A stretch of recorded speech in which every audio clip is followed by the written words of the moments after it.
অনেকেই আপনারা জিজ্ঞেস করেন যে একঘেয়েমি রোজ এই বরফ দেখতে তোমাদের বোরিং লাগে না?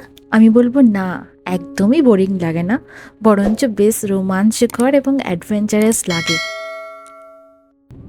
আর তাছাড়া যেখানে মানুষ লাখ লাখ টাকা কোটি কোটি টাকা খরচ করে বেড়াতে যায় এই একটু বরফ দেখার আশায় বা একটু ঘোরার আশায়, সেখানে আমরা বাড়ির সামনে রোজ এরকম বরফ দেখতে পাচ্ছি। এর থেকে আর ভালো আর কি হতে পারে বলতে পারেন? এই যে দেখুন, এই জলটাও কিন্তু একদমই বরফ হয়ে গেছে, একদম ফ্রোজেন হয়ে গেছে। আমার তো দেখেই ইচ্ছা করছে যে জলটাকে কিছু করে কাটি বা কিছু করে জলের কাছে গিয়ে আমি একটু খোঁচাই ওকে। মানে এত সুন্দর লাগছিল এই জায়গাটা। এই জায়গাটার নাম হচ্ছে মর্গান ক্রিক ট্রেল। আমার দেখতে ভীষণ ভালো লেগেছে।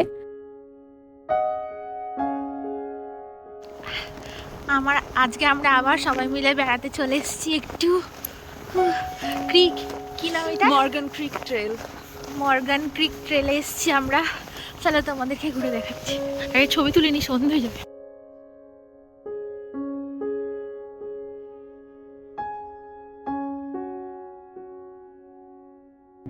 দেখেই ইচ্ছা করছে না এরকম কোনো জায়গায় যেতে, যেখানে প্রকৃতি একদম শান্ত শিষ্ট, চুপচাপ যেন সহ্য করছে এই বরফের আস্তরণটা। কাশ্মীর বা সিকিম থেকে ফেরার পথে দেখবেন এরকম অনেক নদী থাকে, যেটার আশেপাশে অনেকে বেড়াতে যায়। তো এখন এটা আমাদের বাড়ির সামনেই আছে, তাহলে কেন যাব না বলতে পারেন? যতই বোরিং লাগুক আপনাদের, কিন্তু আমার এগুলো দেখতে বেশ ভালোই লাগে।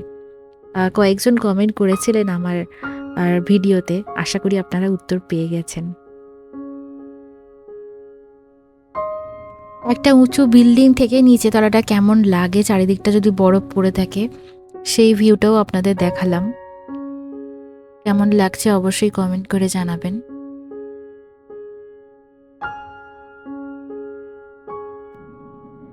চাঁদটা দেখুন কি সুন্দর লাগছে না? ঠিক যেন একদম ওই যে গোল শেপটাও পিছনে দেখা যাচ্ছে, আর তার সাথে চাঁদের যে আমরা শেপটা দেখি সেই শেপটাও দেখা যাচ্ছে। তো তাই ভাবলাম যে ক্যামেরা বন্দি করে আপনাদেরকে দেখাই। আর দেখে মনে হচ্ছে যেন এখনো সেই অরোরা দেখা যাচ্ছে।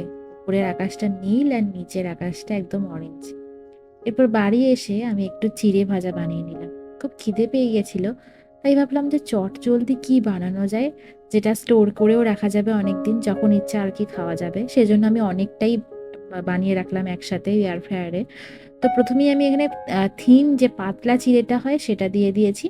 তার উপরে দিয়ে দিলাম কিছুটা মাখনা, নাহলে তো মাখানাগুলো তো খাওয়াই হয় না। এরপরে কিছুটা চাট মশলা দিয়ে দিলাম, তারপরে বাড়িতে কিছু আমন্ড ছিল, আমন্ড দিয়ে দিলাম। তারপরে কিছু সিডসও ছিল, সানফ্লাওয়ার সিডস না কি সিডস আমি নাম জানি না, একটু কিনোয়া এরকমও ছিল, মানে ড্রাই কিনোয়া। আসলে এগুলো স্যালাডের সাথে, স্যালাড মিন্স আমরা তো এখানে পালং শাকটা কিনে খেতে হয়, তো পালং শাকটাতে ভেতরে মাঝে মাঝে এই প্যাকেটগুলো ছোট ছোট থাকে, আর কি স্যালাডের সাথে এখানকার মানুষরা তো কাঁচাই খায় এগুলো, তার সাথে মিশিয়ে খাওয়ার জন্য।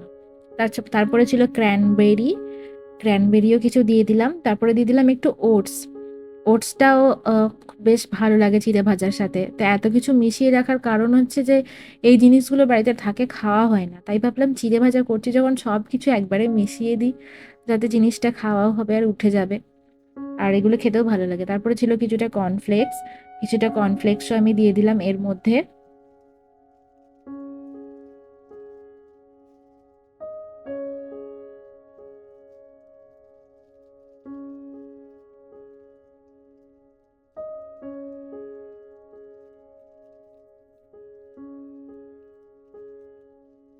এরপরে দিয়ে দিলাম কিছুটা চানাচুর দিলেও কিন্তু খেতে বেশ ভালো লাগে। আর এর সাথে আমি কিছুটা মুড়িও মিক্স করে দিয়েছিলাম। এরপরে দিয়ে দিলাম একটু ঘি, 1 চামচ মতন ঘি দিয়ে দিলাম।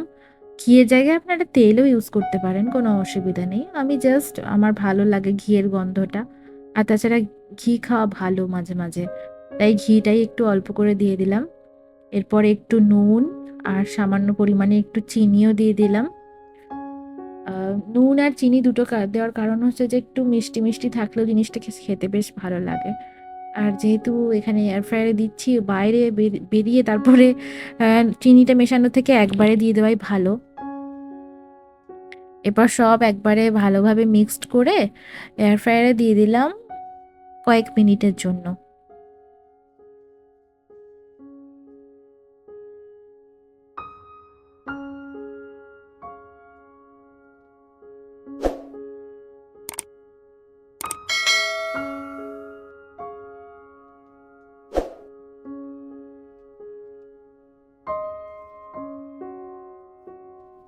এই যে রেডি হয়ে গেছে দেখুন, একদম কুড়মুড়ে চিড়ে ভাজা। কেউ দেখে বলবে যে এটা বাড়িতে বানানো, দোকান থেকে কেনা নয়। তার সাথে এর সাথে গুড ফ্যাট, মানে অনেক কিছু ভালো প্রোটিন, ভালো জিনিস আছে, যেমন বাদাম, মাখনা, এগুলো কিন্তু বাইরে কেনা চিড়ে ভাজায় আপনি পাবেন না।